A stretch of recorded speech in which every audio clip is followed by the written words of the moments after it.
Joshua Cribbs turns disaster into a score! Ugly, misformed little creature who has no purpose here, no meaning. I am a human being. Washed it down with 1 beer, 2 beers, 3 beers, a shot of whiskey, a margarita, and a Bloody Mary. And I said, Stone Cold, why have one when you can have them both? Swung in and drilled! Deep right center! Away back! Gone for Tony! Irving and Curry, one-on-one. Irving puts it up. It's good! Kyrie Irving from downtown! Senator Hillary Rodham Clinton? Awful. How is she awful? Hates freedom. And now, Any Given Podcast with your hosts, Brendan Ward and Ethan Simpson. Iguodala to Curry, back to Iguodala, up for the layup! Oh, blocked by James! LeBron James with the rejection! Hello, and welcome back to another fantastic episode of Any Given Podcast. I'm one of your hosts, Ethan Simpson, sitting across the internet from Brendan Ward. How's it going today, Ethan? It actually looks like you're having yourself one fantastic day. Look at that sun behind you, man. I don't know what you're talking about. Sun here in Northeast Ohio. There is a snowstorm going on. It is 30 degrees in Kent. I am freezing. Freezing. My man is freezing. He's so cold. He's got the cut-off Cadillac Williams going on right now. So, hey, sometimes you got to do it. Yeah, you're a better man than me. I'm sitting inside in some sweatpants and a shirt. You're lucky I don't have the hoodie on. It's that cold. For some reason, Ohio decided this week we were going back to heavy snow.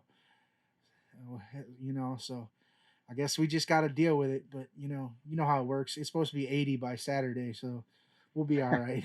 We'll be all right. Oh, yeah. Just might not be able to golf this weekend. Let's go on and get into what's trending, get into the show. Only there's not really that much this week. It's a slow week in sports. There's a couple things we could talk about. One of the things I want to talk about is spring football, and more specifically the United States Football League. It's an older league. They had some time in the 90s where they had some teams. So they make their I called it the debut in our thing, but I guess technically it's their long awaited return. We both caught it yesterday. I didn't catch the debut game on Saturday night. Had other plans, but we both were kind of just at the houses yesterday, at our respective houses yesterday, and we caught a little bit of it. Michigan played Houston at noon yesterday. What did you like about the United States Football League that kind of all these other leagues didn't do, maybe, or that they did do in the United States Football League decided this is the way to go with it, and this is how we're going to keep it? Yeah, what I liked about that the USFL did compared to the AAF and the XFL was they spread the teams out more. So you have more of a wider variety of cities than you did with the AAF. I mean, obviously, you still have the Birmingham teams and whatnot. You still have teams down in Texas, the Tampa Bay teams and whatnot. But they went up to Michigan. They went a few other places, which I like. They went more in depth with their teams. They brought in actual mascots. They let the fans vote on it a little. It was a little more inclusive with the fans than, say, the AAF. And obviously what I liked about it, the same with the other leagues, is we get to watch football in the spring. You can't beat that. Say my Rays aren't on. Hey, why don't we toss on some football? Basketball season's starting to come down to a close. There's not games every night. Toss on some football. I think that's kind of my favorite thing about the USFL is, I think for the last few years, and even though the XFL had the pandemic that folded it, and the AAF didn't finish their first season, things have been shown that fans are desperate for this spring football. There's so much stock and so much money made between August and February for the NFL, but there's also 6 other months in the year where there's just no football going on. Sure, I guess if you're a diehard, you can tune into spring games. But I don't live in Columbus where I watch the Ohio State Buckeyes spring game and get it locally. I can't catch a Michigan spring game locally here in Ohio. I can't catch all these other teams. So I think it's good that we've got this game structure and we're watching two teams go at it, like you said, a normal football game. And I agree with you. The rollout for this league is why I think it will succeed. Like you said, they engaged fans. First of all, when they first announced it, they started engaging fans. They engaged fans on what color schemes might be best. They asked fans what team names might be best. They asked them locations and stuff like this. And I think there's only room for growth.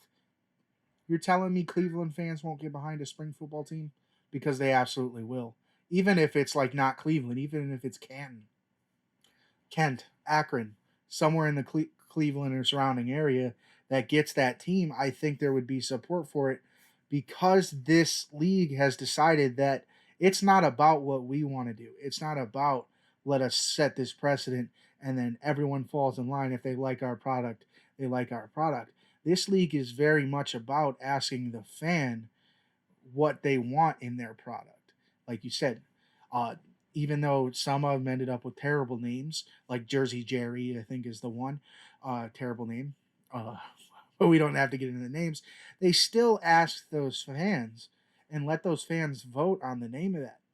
It's so much. You've complained about Slider, the Cleveland Baseball Club's mascot for the last decade, 2 decades or so. I don't really know when Slider first started.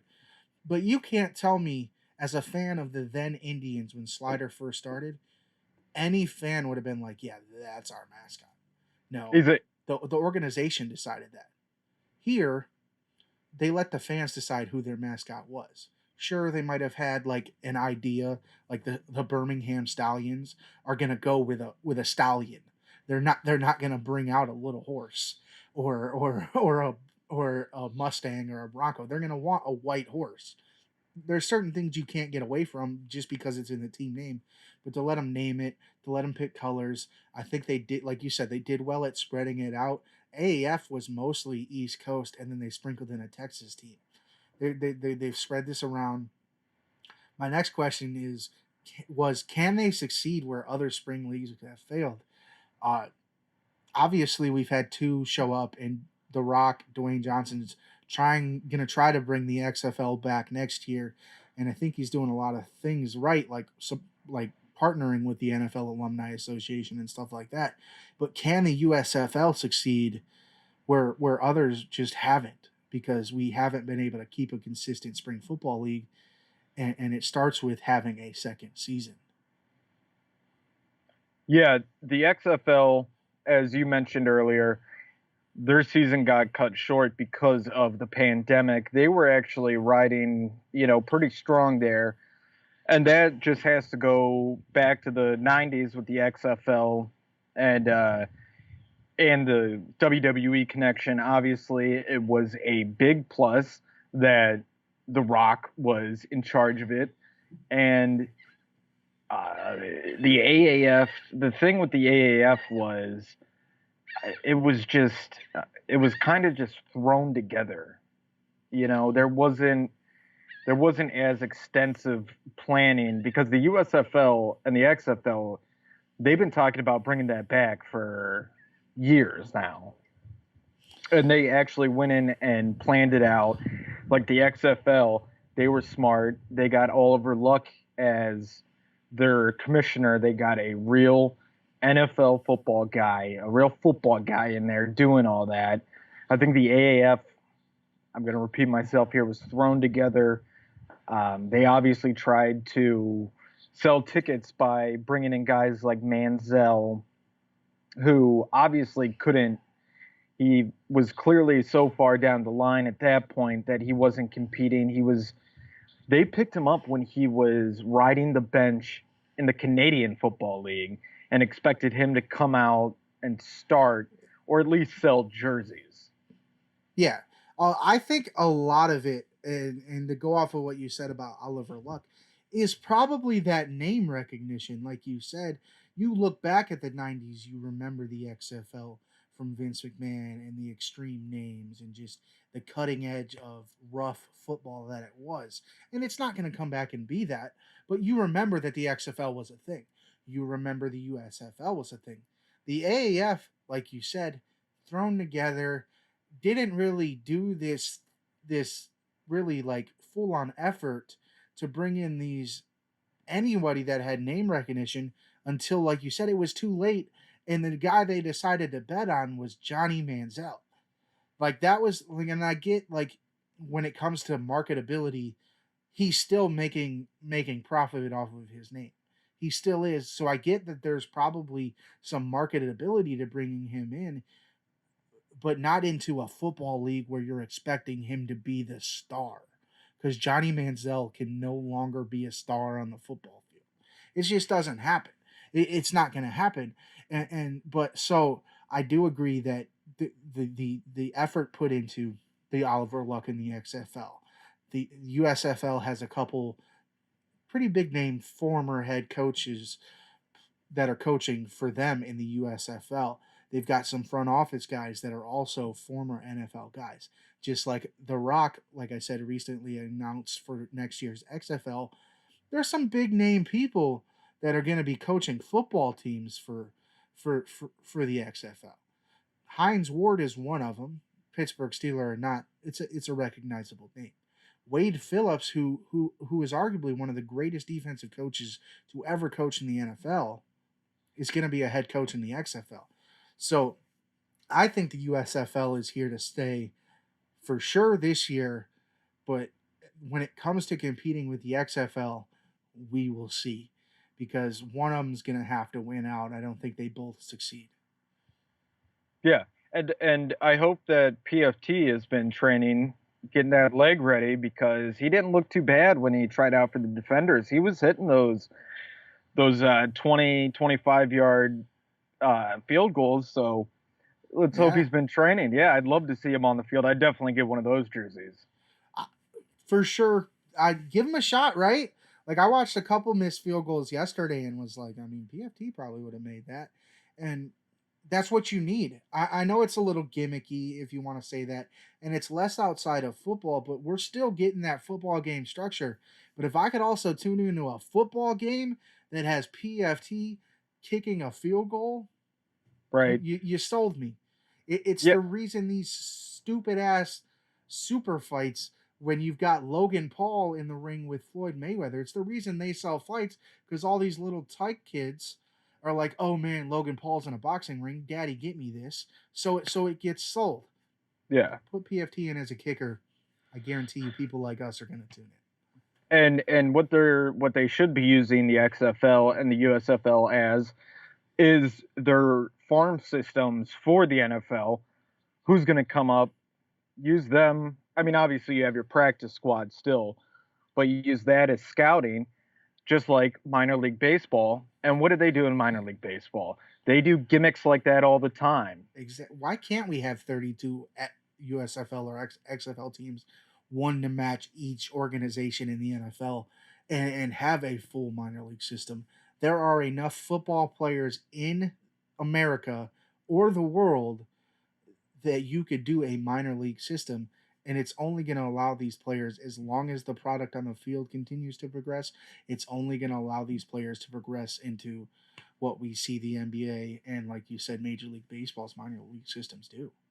Yeah, and you have a team, like you were saying earlier, you have a team in Canton, you have a team in Akron or something, because they have in Akron, they have Infocision Stadium. In Canton, they have the Hall of Fame field.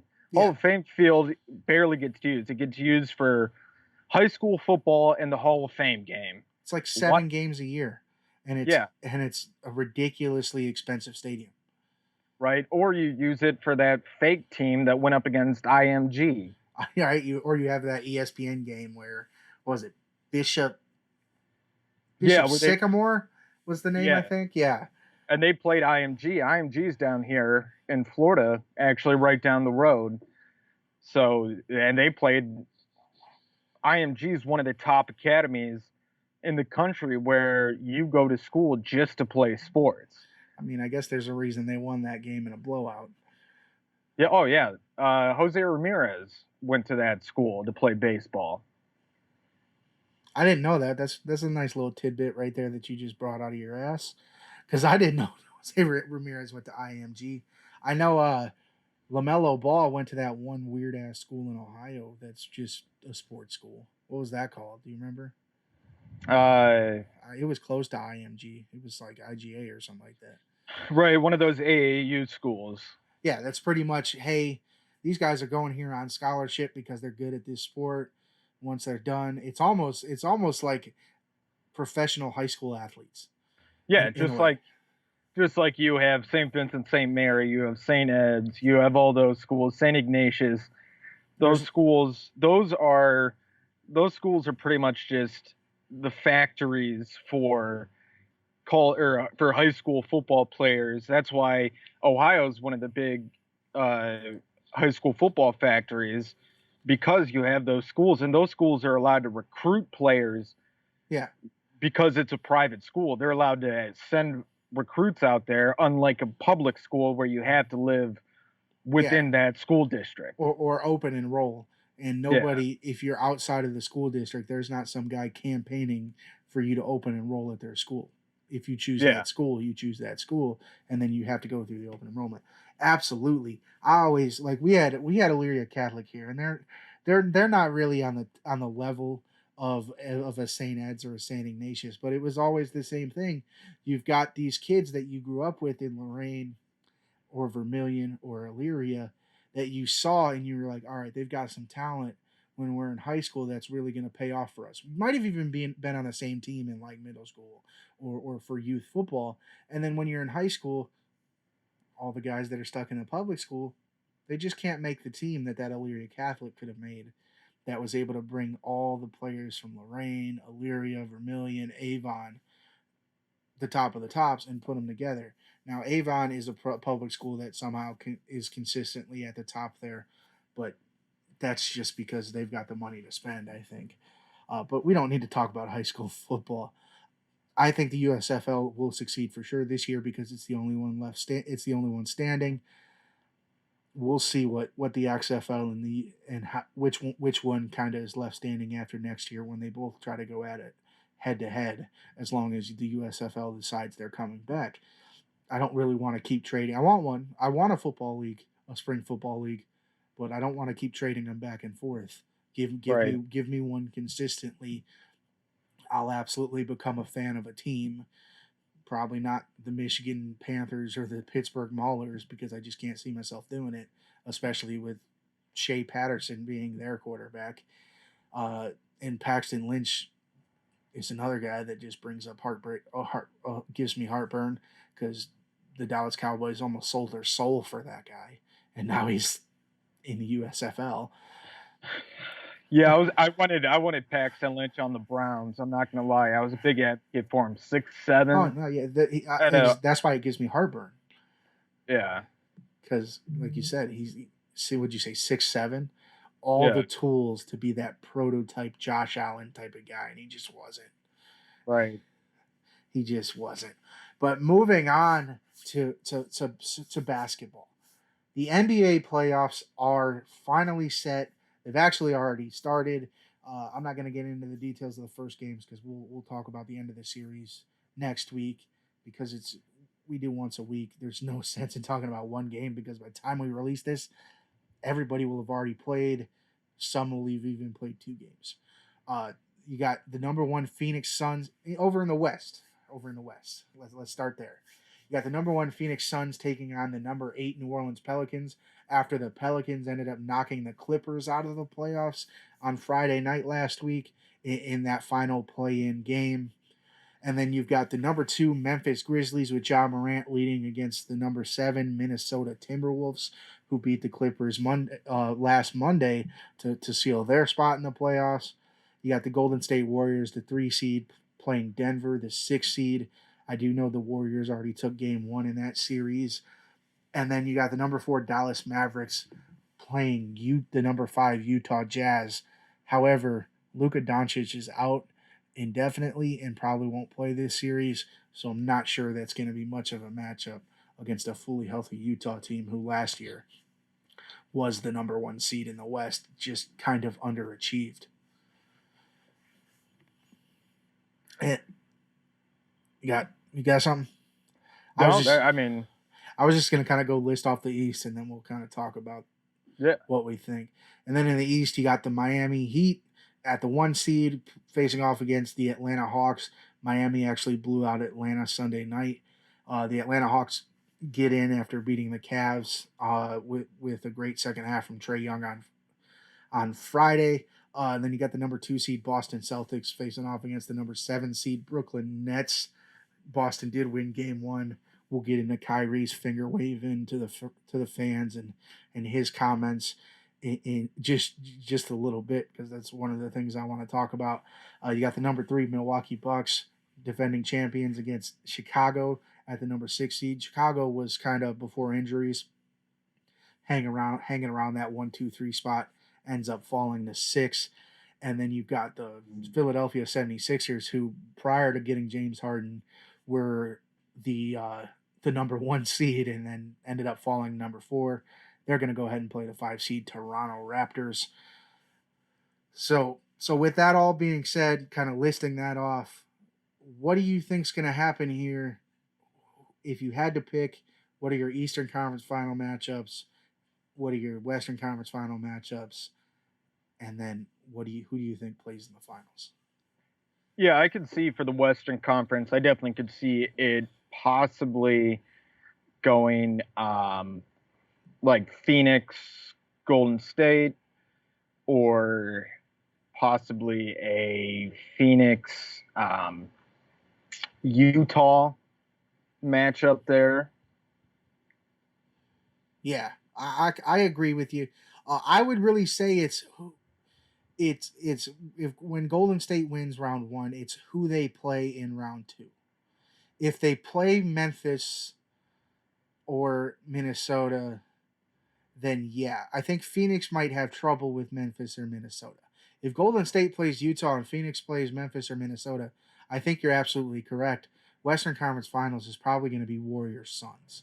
If I had to pick 2 teams, and as long as it works out with the bracket and how the matchups work, and they don't play each other in the second round, then I think your Western Conference Finals is Golden State, Phoenix. Yeah. Just 2 teams that have been there. You know, all these other teams, New Orleans is young. Memphis, Ja Morant's a superstar, but they're still young. Minnesota barely got in. Denver still missing Jamal Murray, despite the fact that Nikola Jokic is an MVP-type player. Might not beat out Embiid for it this year. Dallas without Luka, I don't think has a single shot in this first round. Utah is a very good team when healthy, but also they tend to screw up in that second round of the playoffs. And if they're playing a team like Golden State, that with their 3 guys that have been there before, as you know, as a Cleveland fan, it's hard, even if you hate them, it's hard to deny that they've got the experience and they've got the team to go to the Western Conference Finals. How about in the East? In the East, I'm definitely going to put Miami. Probably, I would say like a Miami-Milwaukee matchup. Yeah? Okay. I think I agree with you, but unfortunately, I don't agree with you because I don't think Miami's worth its weight in salt. I don't think they're that good. I know they're Go ahead. Or I would toss the Nets in there, if not Miami. I got you. I think that as long as they don't play each other in the second round, that conference finals could be a Bucks Nets conference finals. But I truly think that if Boston pulls that series out, they can take themselves all the way to that conference finals matchup with probably Milwaukee. They've already won game 1 over the Nets. So as long as they can keep it up, I don't think they can. I think the Nets end up winning that series. But really, whoever comes out of that Boston-Brooklyn series, I think is probably one half of the Eastern Conference Finals. To me, Philly, if they eke out a series win against Milwaukee, could be in there. But I would say Milwaukee, Brooklyn, like you said, to go off of Miami. For sure. And then so who do you think goes to the finals? We won't talk win yet because playoffs change teams, and I don't want to guess a team that had a good regular season because that's not always what it's about. We'll get into finals, who we think's going to win the finals when they're set. But which two teams do you think make the finals? I would put Phoenix or Golden State. One of those two guys are going to end up.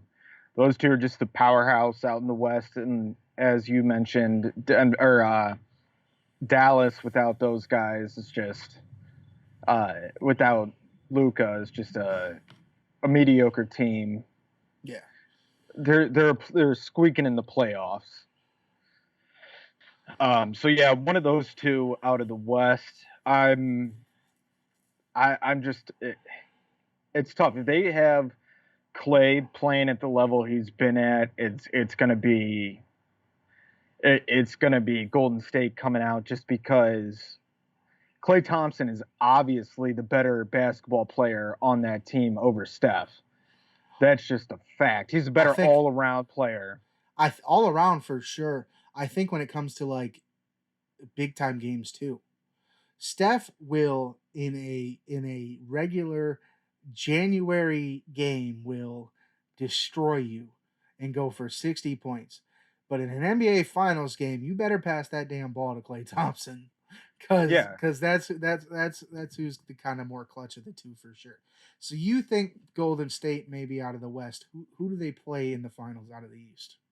You told me Milwaukee, Brooklyn, or Miami is going to go to the conference finals.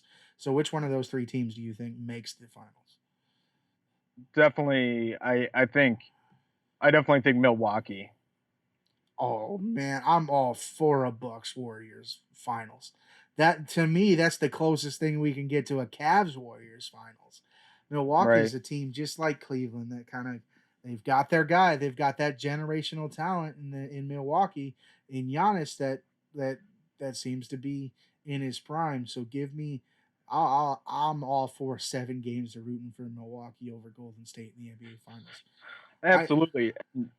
Sorry to cut you off real fast, but that's why I was so definite in the East. Milwaukee is the best team in the East, hands down, all around. Well, I think I agree. Once Giannis gets in that playoff mode and he goes like we've watched LeBron do so many times, and turns into that different type of player that he knows that is necessary. Oh, I'm all for it. Jeez, he's got ice in his veins. But yeah, that's why with the West, it's gonna be like Golden State or Phoenix, one of those two, because the West is the West. The West always is a toss up. Now, I mean, obviously, when it was Cavs, Warriors, it was every year it was gonna be those two. But absolutely. Lakers didn't even make it to the playoffs. LeBron's not in the East dominating. So, yeah, and the Phoenix team is stacked. Let's see if they can remain healthy. Yeah, he's got to get himself out of there. Yeah, I would much rather see, a round 2 of Phoenix, Milwaukee, have them almost be the Cavs, Warriors. I agree with you. That saga, that dance every year. That's fine with me because I really don't want to see Golden State win another title. Call it hate and call it whatever you want. They got theirs over us, and there'll always be that hate there. Draymond can go be in the booth with Charles, be on NBA on TNT with Charles Barkley. Steph can go have his wife cheat on him or whatever he's going to do. I'm done with the Golden State Warriors. Right. So give me the problem with a Suns-Bucks matchup for me is at that point I don't give a shit who wins. Gotcha. I like having a rooting interest, but I would not be mad if the Suns won a championship. I also would not be mad if Milwaukee won a championship. Two teams did it the right way, built some of their younger guys, added some veterans, got themselves to a championship. Here's the thing for me. Just like with Tampa Bay, I'm a big Phoenix guy. Love Phoenix. as you know, we've talked about it before. Yeah, it's I've the spent a Arizona lot of ties. time. Spent a lot of time down in the Phoenix area. Arizona, awesome. Just an awesome place to go. Love Phoenix too. Love Tempe. Love all those cities down there. And I would love, and another thing is, I hate Wisconsin. I absolutely hate the state of Wisconsin. So you could choose one of the two. Yeah, I got you. I've been to Wisconsin before, only once. Did not enjoy my time there. The people, uh, not the people that I was with. It was a fun time, nice family that I went up with, and everything like that. It was just like going to like some place in Portage County that isn't Kent. Yeah. It was just boring as shit. Yeah, I agree with you because I've been in Wisconsin too, but twice. The first time we were visiting family in Fox Lake, Illinois, which is about an hour outside of Chicago. We were it was the summertime. We went to the beach, so we went to this beach in Wisconsin. So that's all I remember about the first time in Wisconsin. Boring ass beach too. So I agree with you. Boring place. And then the second time last year, as you know, my sister's in the Navy. It was right before she was getting ready to be deployed. We decided to make a day trip to Chicago to it was around her birthday, so we went and we were going to just do dinner with her and stuff. She was like, hey, let's go to this cool place that we know in Wisconsin. I'm like, all right, it's only a 30-minute drive. Let's pull up to it. No big deal. We just drove 5.5 hours. What's another 30 minutes to this place that she likes? So we go to it, and it's this like bratwurst place. And you walk in, and it's just a barn, bro. It's a barn with a bar, and they serve different type of bratwurst and cheese. Like that's what Wisconsin is to me. Beer, bratwurst, and cheese. Wisconsin. Right. Hey, and don't get me wrong, Wisconsin probably has a lot to offer, but it was just, and I was in high school too. Yeah. So there wasn't really that much we could do out there. And I guarantee if it was a completely different story if, I was 21 or in college and stuff going to Milwaukee or Madison or something like that. Yeah. Probably a whole different story. But when you're 16 and you can't really do that much stuff, except for hang out with somebody's family. And like I said, very nice family and whatnot. But it was just like, wow, I could have just stayed at home and hung out with my buddies and done more stuff. I know nobody out here. I could have chilled. I could have been chilling with somebody I know. Right. But kind of back to people that kind of like hating on cities. Kyrie Irving and the city of Boston, the fans of Boston, the Boston Celtics, continue to have just this beef. And I thought nobody could hate Kyrie as much as the fans who were mad that he left Cleveland. But here we are in 2022. Boston Celtics fans decide that pussy, bitch, and all of the like are things that they're going to call Kyrie Irving. And he decides to take two birds, hide them behind his head so the cameras can't see him, and give them to the fans of Boston. I bring this up because do you think that it is good or bad for the league that these players are now telling fans to sit in their seat, know their role, and cheer for them on the floor? Absolutely, it is good for this league. Are you kidding me? Just like, Fred Barton Superstore. Are you kidding me? Right? This is fantastic for the league. It brings the fun back. What is one of the most memorable videos that gets shared around all the time, but at least once a year on its anniversary? Ron Artest punching that dude in the face in the Malice. Malice at the Palace. Yeah. NBA players fighting fans. You loved it, when the players are barking at the fans and the fans are barking back. I love it. I absolutely love it. I love this whole Kyrie versus the city of Boston. It's great for the sport. It brings more entertainment. And, I just hate this whole concept that the NBA, the MLB, the NFL brings to where it's like, you guys are just there to be role models. What? You're just ignore them.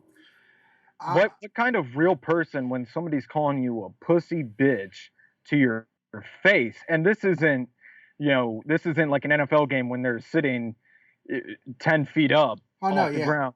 These Not dudes at are all. right at eye level. There's nothing holding you back from sitting there and just flipping this dude the bird and all the other stuff. And Boston fans, I don't even have to go into what they're notorious for. I'll bring it up like this. It's funny. And you had something else to say, because I'm probably going to go for a minute. Oh, no, I was just going to say, I don't have to bring up what Boston fans are notorious for in one certain word they love to drop to players, especially of a certain race. Well, and that's where I'm going to go with it, is I don't know if you've watched it yet. We've talked about it a couple times. I mentioned it on the last show, but there's this show called Winning Time. It's right now it's about the story of the Los Angeles Lakers, but right now it's about the Magic Johnson era. And Norm Nixon was one of the players for the Lakers at the time, but his character in the show is they were getting ready to go play the Celtics and Larry Bird for the first time, and one of the players in the show starts talking about the Boston Garden and the fans and how they're the wrong color and how it's haunted, and every once in a while you'll hear a little leprechaun and you'll hear him say the N-word. And it'll throw you off, and you don't know where it comes from. He wasn't really talking about a little leprechaun. He was talking about them Boston fans. And these Boston fans get real disrespectful. And it's the reason we didn't like the Patriots.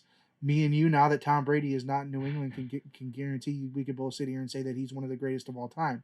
But the fact that he played in Boston for so long, we hated him. Speak for yourself. I like Tom Brady. Well, there was always that sense of jealousy, and I think you would have liked him more if he wasn't in Boston. You would have liked him more if he wasn't playing for the Patriots. I like him a lot better now that he's down here with my NFC team. Got to get you some Tom Brady brand golf gear now. Hey, we flew in, and they had the PGA Tour shop in the airport. Almost had to pick something up. It was only $20. They had a sale. There was $20 for these nice ass golf shirts. I probably should have picked them up. Maybe I'll get you one on the way back. I'm all for it. I appreciate it. I like PGA Tour everything. I don't have any PGA Tour official stuff. That's awesome. I forgot they were down there this week. I think it's like the Heritage RBC Open or something like that. I forgot they were down there. That's cool. What was my thought? But yeah. So Boston. Tom Brady. Boston in general is what I want to get back to. It's these fans, in a way, are kind of entitled to this way. And I know back in the day, Bill, like they had this dynasty. They have 17 titles. I get that. Also on the show, the guy's telling the story about how Bill Russell won them 11 titles, and after the 11th, the next day, somebody broke in and shit on his bed. Yeah. Because he was black. And it's just like, we don't need to go into race about it, because that's not what I wanted to talk about. We both know the racial issues in America, especially in Boston. But I agree with you that these players, if you're going to talk shit to them, by all means, they're the ones with the talent. They're the ones this is their livelihood. Why can't they talk it back? If there's a guy sitting on the sideline, like we saw a couple weeks ago with the Kevin Durant video, who's telling Kevin Durant, who, even if we don't like him, I think we could both admit he's one of the best scorers in all of the NBA. If you're sitting there telling that dude he sucks, he has every right to tell you to shut up and sit in your seat. Right. You paid to come see that dude play basketball. Another killing in Florida just happened. Like, it's all right, man. We knew there'd be sirens with you sitting outside. But that was but yeah. I'm just real fast. I'm on 4% on this, so I'm gonna have to move seats real fast. So while you're going, I'm just gonna move. Okay, yeah. Do your thing. Get yourself set up, and I'll keep it going. So now that I'm talking to the fans and not Ethan, let's talk about Boston and kind of just why Kyrie does these things. Kyrie left Cleveland and thought he was coming to a city in Boston that was going to accept him for who he was, who we all knew he was, and things like this. And it just never happened. And I know he ended up leaving, and there might be that hate for him. But above all of the hate, I can hate somebody and still respect how they play the game of basketball. You cannot hate somebody given these nasty remarks, just saying these very terrible things to a guy like Kyrie Irving, and not expect a retaliation. He goes in his press conference after the game, tells us what was being said to him, and basically asks the media, what on earth do you think he should have done? Do you think he should have went in and he flipped the guy the bird? Do you think he should have went and punched the guy? He decided to kind of live up to his kind of peaceful nature and not hit this guy, but he's going to retaliate. Only so many people can hear that they're a B word or a pussy for so many times without being like, oh my God, this is just nuts. Like it's uncalled for to give this, to do this for this guy. It's uncalled for to have any of this happen. And I think but on the other hand, I think it's good for the league.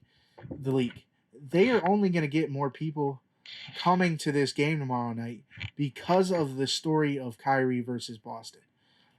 I know that it's a big series, Boston versus Brooklyn. Brooklyn Nets are supposed to be this super team that's supposed to be really good, and they're only the 7th seed. But the story behind Game 2 tomorrow night, or it might even be tonight. I haven't looked at the schedule. I need to know the schedule because I'm going to tune into it, because the story now of Kyrie doing this sells tickets. It's going to get him viewership. So to kind of back what Kyrie did, but also kind of give you the argument that it's good for the league, it's only going to bring in more viewers. Everybody's going to tune in tomorrow night for Game 2 in Boston to see what Kyrie Irving is going to do. They know the fans are going to make signs. They might even have fat heads in the audience of Kyrie Irving crying. They're going to give Kyrie Irving the most shit possible they can in hopes that we see on TV Kyrie Irving retaliate, and it's only going to get people to view it even more. But like I said, if you're going to talk shit, Kyrie Irving has absolutely every bit of a reason to talk shit back. He could, like you said with Ron Artest, he could have came in and punched them guys. He could have jumped in that crowd and punched that dude that was giving him crap, and instead of just flipping him the bird. He chose to not choose violence, flipped him the bird, went on, had a hell of a game. Boston, the Celtics end up getting the last laugh after Jason Tatum hit the game-winning layup because Kevin Durant blew his assignment. But I think it's only good for the league. Moving on from kind of the NBA playoffs, now that we've got Ethan back, we'll move on to the Cavs really quick, who were in the play-in tournament, but after a very good start to the season, end up ultimately not making the playoffs in what I won't call a disappointment, because they probably shouldn't have been there anyways. Beginning of the year, like I said, we wouldn't have thought they were even in this spot. They fall out of the playoffs, lost on Monday to Brooklyn, lost a close one to Atlanta on Friday after Trae Young went crazy in the second half. Do you have anything to say about the Cavs? Look, they fell apart during that game. They were up by 15 points at one point. 15 points at one point. But they were up at one point and let this team come back and beat them. There's no excuse for that. No, not at all. They didn't play to the potential that we have seen them play throughout the season, especially now with Jared Allen back and Darius Garland back and all those guys. And where the hell was Kevin Love? Why were they having him play on shortened minutes? The rotation in that game, I agree with you, was just random. I agree. Kevin Love is a guy that averages at least 19 this season, and I know this because I've heard it talked about and I looked it up. He averaged 19 points a game against the Atlanta Hawks this year. He got 10 minutes on Friday. I don't know if he was like injured or if he just like they were taking advantage of something that JB saw and it just wasn't working. But he got 10 minutes on Friday, and that's a veteran that's been to the NBA Finals. You just can't do that. It just don't work that way. So yeah, I agree. Disappointing loss because I believe they were the better team on Friday night, but I can't call it a disappointing season. Yeah. To talk about if this season, to go back to last week, if this season was a disappointment or a success or not, obviously I'm not going to sit there and say that it was a success because it wasn't. They got knocked out in the second round of the play-in tournaments. Yeah. But I will say this, just like I said last week, they are on the right path that they need to be for such a young team with some veterans thrown in. I don't know why they kept throwing Rondo in there. Rondo is good for this team just as the veteran that he is with the experience he has. He's been there, right? You guys, everybody remembers like the 08 Celtics and everything like that. He was playing with KG. He was playing with Ray Allen. He was playing with all those guys. So maybe keep him around just for experience for the young guys. Do I want Darius Garland hanging around him? Absolutely, yes. Yeah. Because that's the path that these Cavs are on. So was the season disappointing?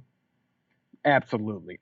The season wasn't disappointing. The season was fun to watch. The outcome at the end was disappointing. Absolutely. And it fuels excitement for the future. And I sound like a classic Cleveland fan because I am. I've heard it my whole life. I think my first words were "there's always next year." I mean, it's the classic Cleveland trope. You can't go wrong there. But I agree with you. But it's not even just like hopeless optimism like most Cleveland fans always were. There is real optimism around this team as long as they continue to make the right moves. That this team is not only a playoff contender next year, but possibly a conference finals contender next year, as long as they make the right moves. I think the problem with Rondo is they brought him in so much to be that veteran, but they also wanted him to play the Rubio role that Rubio was playing earlier this season, and he just couldn't. So that's where I'm at with that. But we don't have to get too far into that. We actually made some good time on this.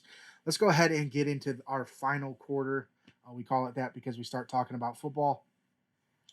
More specifically, we've mentioned it 2 weeks in a row. The Baker Mayfield podcast finally came out. It was called the You Already Know podcast, right?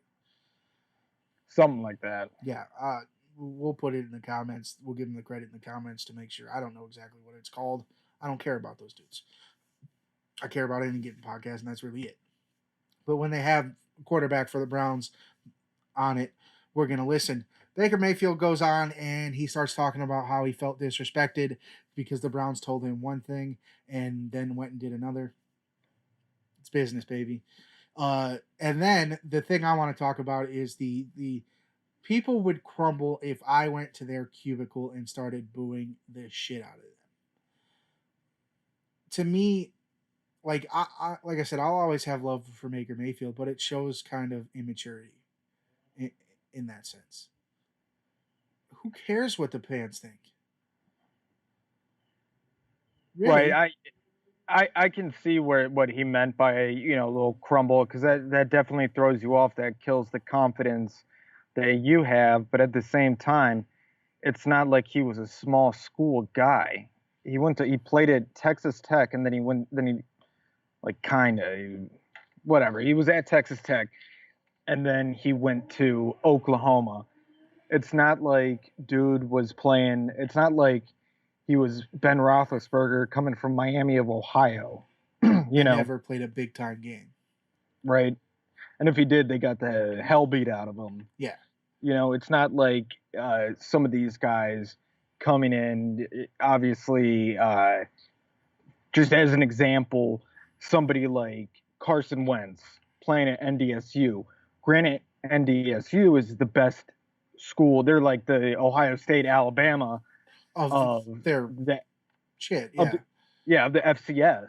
Yeah. But that's still a small school, because before that, who really knew of NDSU as like this big football school, except for something they talked about on ESPN for literally 2 minutes. When the FCS playoffs were happening, and that's really it. Yeah.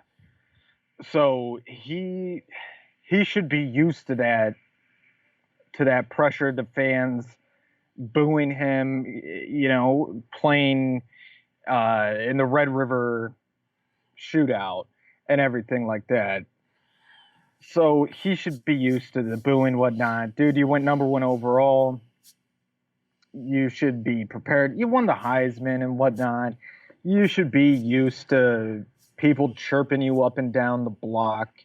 And granted, he loves to have the chip on his shoulder. That is Baker's thing. But you got to be used to that, and you went to Lake Travis. Pretty sure you won a Texas high school championship. You should be used to it by now. But I see both sides of the field, whatever. I can understand what he's saying, like you said, where, yeah, the average person will crumble. But they're not football players. Right. They're not quarterbacks. They didn't play at 2 D1 schools. They didn't go number 1 in the NFL draft. They weren't cocky Baker Mayfield. Where's that guy? Where's the guy that shook his nuts at Kansas his junior year at Oklahoma? Where's the guy that planted the flag at Ohio State? Where's the guy who came in and set the rookie record for touchdowns in the NFL? If that guy was still around, he'd probably be the Browns quarterback. Yeah. He'd be the franchise guy. Deshaun Watson wouldn't have even been thought of. Right. And get it. We've talked about it too much. Don't want to harp on it. Yes, he had the injury. Yeah, he had that slump season where he threw the dummy amount of interceptions. Get it, but bounce back. There should be another chip on your shoulder. Shut these fans up. Somebody should have told him about the 2014 Browns. And this is going to be my transition from this to him talking on the podcast. Somebody should have told him about the 2014 Browns when Brian Hoyer was winning games, when they were the Cardiac Kids 2.0. Yeah. Right? And the fans, one interception, and the fans were chanting, "We want Johnny. We want Johnny. That little idiot Johnny."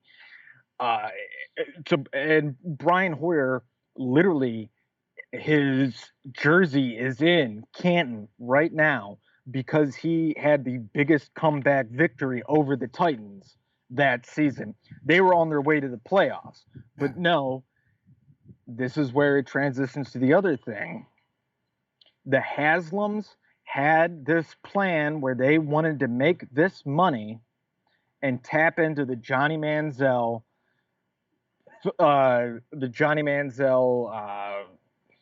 what am I trying to say here? More persona and the persona thing.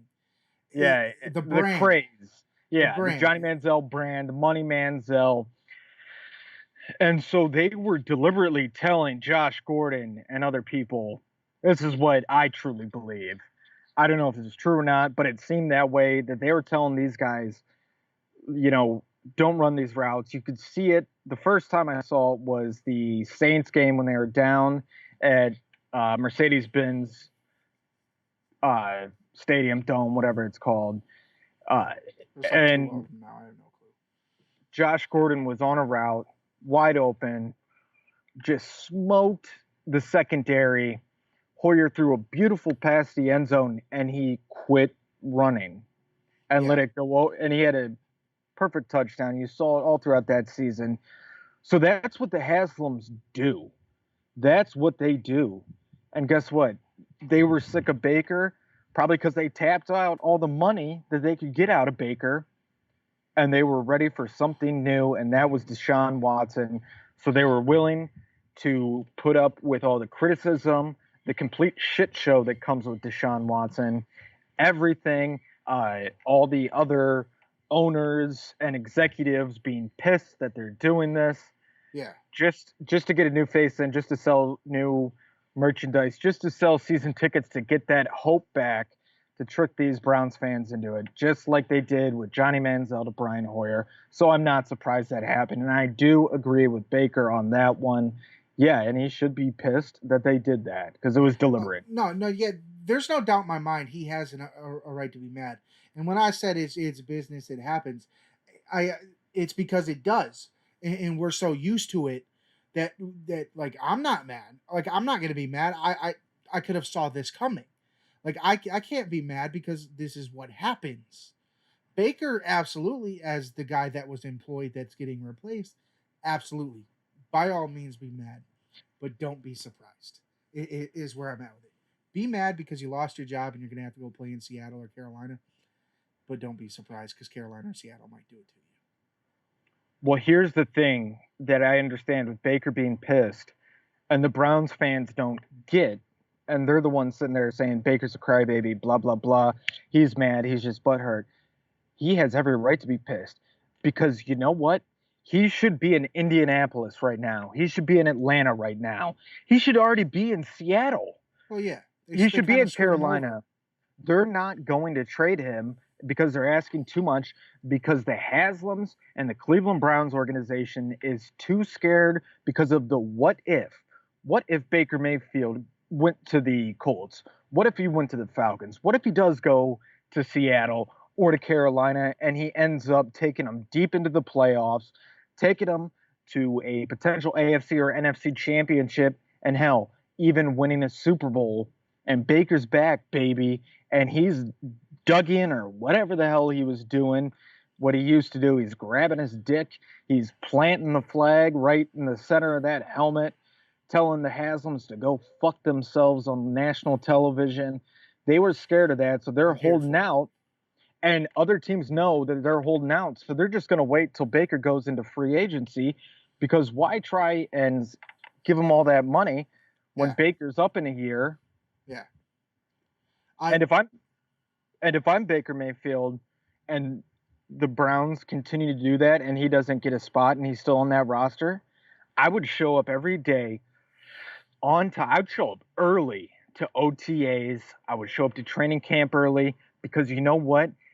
That's going to be another shitstorm media frenzy to talk to Baker Mayfield, and it's going to be a distraction for the rest of the Cleveland Browns team. Now, do I want that as a Browns fan? No. Yeah. But if I'm Baker Mayfield, I'm doing that. I am driving the Haslams and the Browns team and the teammates, maybe not the teammates because the teammates probably get it, but everybody crazy, because every question is going to be about me. Yeah. They're going to be, what's going on with Baker? Why is he still here? Any thoughts on trading? Blah, blah, blah. Well, bang, bang, bang. It's just going to distract everybody. It's going to totally mess up the whole rhythm. And it only helps his image, right? He's showing up and doing the job. And it's a free workout. He's training. He's working out. He's making passes. He's running plays. And other teams are going to have all of that footage of him to show off how his non-throwing arm shoulder's doing, how it's healed up. Maybe. I mean, I could see him doing something like that, but I could also see in the Browns pool what they did with what the Texans did with Deshaun Watson. Hey, I know you're on our team, but go home. Right? And then at that point, he don't even have to show up every day, and it already saves his image, because he could just be like, well, I tried showing up. If they were going to keep me on the team, I was going to show up, do my job, be the backup if that's what they wanted me to be, and move forward. I agree with you in all of that. Real fast, one last thing. If they do that and tell him, if they do that and tell him to go home and stuff and not Okay.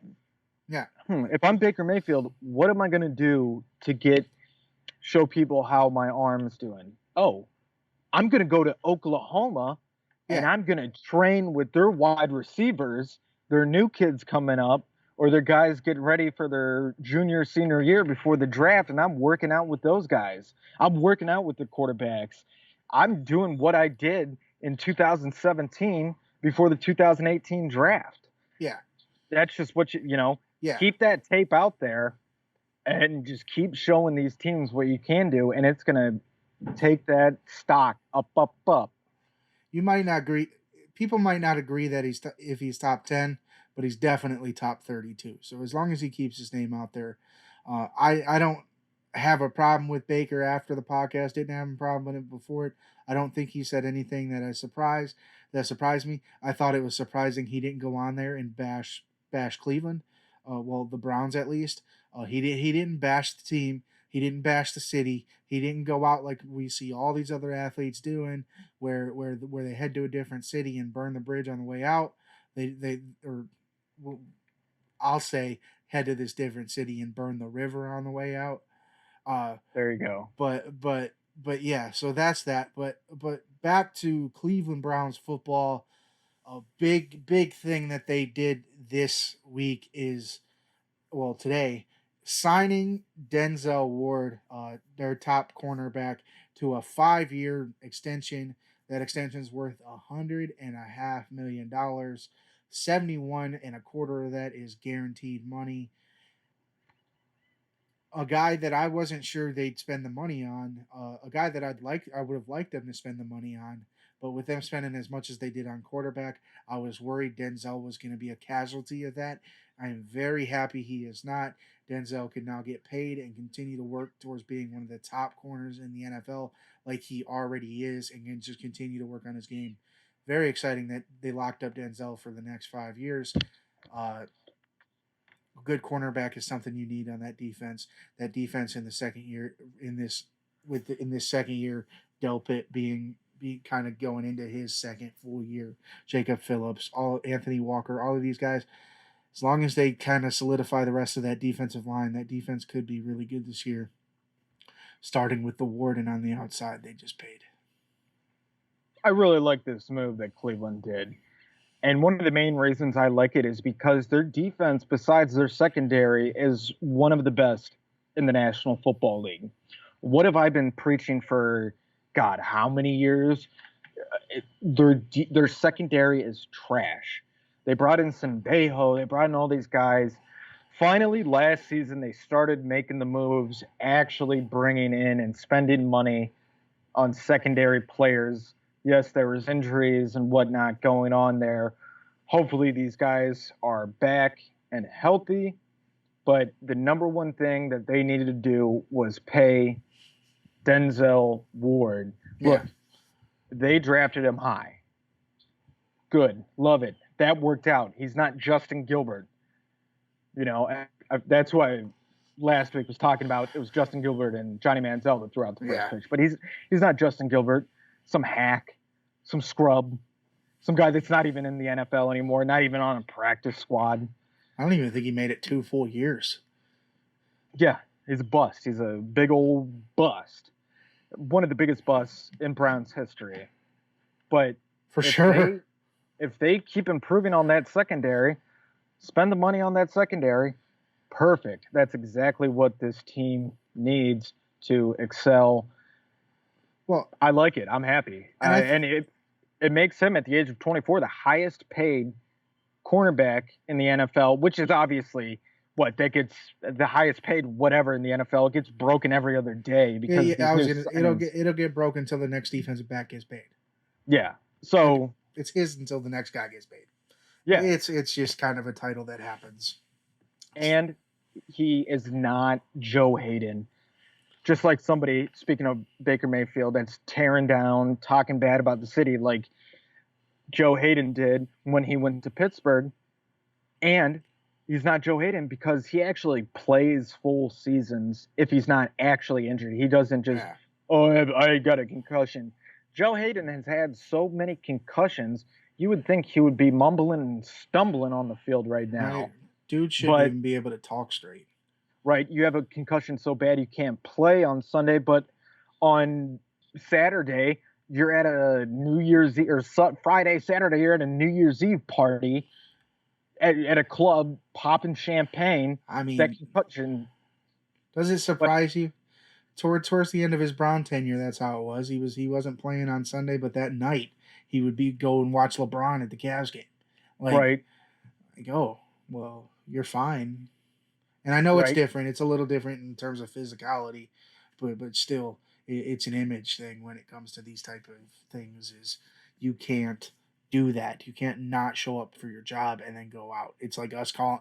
It's like the normal average person calling off work and then showing up for a sandwich or something at their place of employment. It's just, you can't do that. Like you're out in the. I think the biggest thing with this for me is Denzel is now going to make big money, while these other guys that have this very good potential are still cheap. Grant Delpit's still on a rookie deal. Greg Newsome is only going into his second year, showed some potential. Ronnie Harrison shows some potential. They brought him back for what seems to be a really small deal. Well, not what seems to be, what is a really small deal. So Denzel's getting paid this big money, but nobody else in the secondary is. And all these guys have potential to only get better. I think Greg Newsome, who despite dealing with a couple injuries last year, really good. Grant Delpit, last year was his first year back from tearing up his leg completely. It's going to take him some time to get in it, but he looked good at the end of last year. Chasing down quarterbacks in the backfield and stuff like that is what we want to see Grant Delpit do, almost like a Ed Reed type guy. And Ed Reed's one of the greatest of all time in terms of safeties, so you can't be that guy. But that type of situation, all these guys are on cheap deals. Denzel's getting paid his money. It can only go up from there. But and it's money well spent. He has shown that he actually wants to be in Cleveland. He can produce. He plays his heart out on on the gridiron. He's out there playing. He's not messing around. He's not. I already have my money, so why not play to my full potential? Yeah. He's out there giving his full potential, and hopefully it stays that way. Like I said last week, big contract, bad luck in Cleveland. Let's hope he is the one to break that trend. I think Denzel will be okay, because like you said, he shows up, he does the work, and you can't name me 5 guys better than Denzel Ward at cornerback. You can't. I don't think you can. Maybe they're fries. A joke there. Yeah, I got you. But that's kind of all I have for this week, man. We didn't think we'd get an hour. We're actually almost an hour and 10 in. So that's kind of all I have for this week. You got anything else? Yes, I have. This day in sports history. I'm going to make this one a quick one. I'm going to get to the facts and to the point. This day in sports history, April 19th, 1991, April 19th, 1991, one day away from everybody's favorite day of the year. Evander Holyfield beats George Foreman in 12 rounds for the heavyweight boxing title. 2 of the greatest boxers to ever step in the ring, going 12 rounds too. Something you hardly ever see nowadays, unless it's a welterweight matchup. Yeah, but for sure. Two heavyweights in there, 12 rounds, just beating each other's brains to mush. Gotta love it. I wish I was around to see that, because I've seen the replays, but to see it live would have been amazing. Yeah, I couldn't imagine watching that type of matchup live, because at that point you're leaving the Foreman era of heavyweight wrestling, kinda, and you're heading into that Holyfield Tyson era. So like I look at heavyweights in boxing in terms of the different eras, like Klitschko until recently, where it was Wilder and Fury. Before that, you had the Tysons, the Holyfields, the Foreman. There's been so many great heavyweights, but when you have 2 guys like that, who you could, if you argued that either one of them were the greatest of all time in heavyweight boxing, nobody would call you nuts. Right. And that's like sitting there, that's like watching Balboa Creed. Yeah. That's like watching Balboa Drago. Yeah. But in real life. But yeah, non-fictional characters, you know what I'm saying? Exactly. Just the pinnacle of boxing, April 19th, 1991. Absolutely. Like I said, I'm jealous of everybody that got to watch that in real time, in real life. Like I said, I was still swimming around, hanging out at that time. I wasn't even a thought. So trust me, I know what it feels like. There's people alive that have watched 5 Cowboys Super Bowls, and I've never seen one. Right. I mean, it's absolutely wild. Those guys are lucky. That's why I try to catch I caught almost every single Wilder Fury fight. Yeah, I've seen them. Every Stipe fight. Well, if you're right, if you get guys like that, you have to tune in. Until Fury fought Wilder, a lot of people didn't know who Tyson Fury was. I did because I'm personally into boxing like that, but not many people before Wilder knew who that was. But when you take this guy, you're telling me is lineal champion, greatest ever, never been beat for his title, and you're matching him up against people who argue is probably the most powerful guy to ever grace a boxing ring in Deontay Wilder. It's must-see television, even though there were 3 fights and Fury won all 3 of them going away. Mm-hmm. Like, it still had you tuning in for 2 and 3, because even though Fury was outclassing this guy all over the place, Deontay Wilder still had that one punch in him, you thought. It's right. And too, it's just like, yeah, oh, absolutely. It's just absolutely crazy. And it's just like watching Pacquiao Mayweather. Yeah, you had to tune in for that. Right. It ended up being a terrible fight, but you had to tune in for it. It's like Balboa and when he fought Mr. T. That's just like when McGregor fought Mayweather. Everybody tuned into that because it was just such a crazy scenario. It was taken right out of the Rocky series. Yeah, pretty much, right? It's so crazy you thought might have been a comedy sketch, so you had to tune in. It's live sports.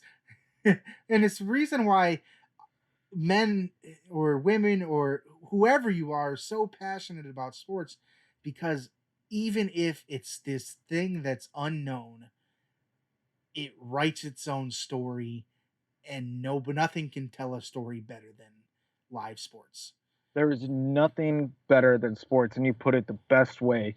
There is nothing that can write a better story or a better movie. That's why they call them Cinderella stories. The greatest fairy tale that people say that. There's quite a few that I think are better personally, but people say Cinderella's the greatest. It's a Cinderella story, rags to riches, Yeah. Well, exactly. There's nothing better at telling. There's the million authors that have made millions of dollars. Sorry, sports tell the better story.